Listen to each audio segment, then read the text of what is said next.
In today's gospel, from the Gospel of Mark, we get a story about Jesus healing, actually, a story about Jesus healing two people, two women.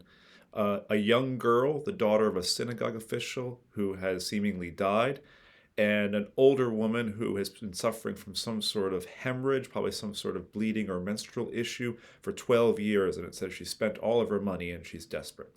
Now, Jesus spends a lot of his time in all of the Gospels healing. And when Mark pauses to say, okay, let me tell you the details of this healing, that might mean the details are important, that we should stop and pay attention. So he sandwiches in. He starts with Jesus and the synagogue official. He's walking on his way when this woman reaches out from the crowd and touches him, and power goes out from him, it says. And then he gets to the synagogue official's home and raises the girl from her sleep, is what he calls it. Now, one way of reading the story, and one that I think you may have heard before, I've taught before to my mistake, emphasizes something about this that is problematic. It emphasizes the question of, are these women unclean? So we have a story of a dead body in the case of the woman, the young girl. We have a story of a woman with a bleeding issue. And an older theology really emphasized this as an issue about Jewish purity laws and said, okay, this is obviously Jesus saying, okay, these purity laws don't matter. I'm going to touch this person who's bleeding. I'm going to touch this body that's dead. And there's a little bit to that in that purity laws were a part of Jewish life and culture in that time. But there's a way in which Christians can take that story and run with it and say, obviously this is Jesus getting rid of those purity laws, getting rid of following Torah. That's not true. Here, Jesus is very much a Jewish man operating in a Jewish context and very aware of Jewish purity laws, even if he has a slightly different idea about them. We shouldn't think, recent Jewish Christian scholars have all said about the New Testament, we shouldn't think that impurity or ritual uncleanness was something that was a huge deal. Instead, it was kind of like having a cold or getting positive on a COVID test. Something not great, but also something that was part of normal life and something to be addressed in various ways to make sure that you were able to be fully part of the religious community.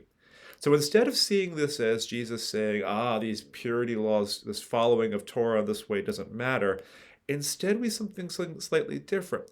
We see Jesus responding to real human suffering and responding to that even when there seems to be something in the way.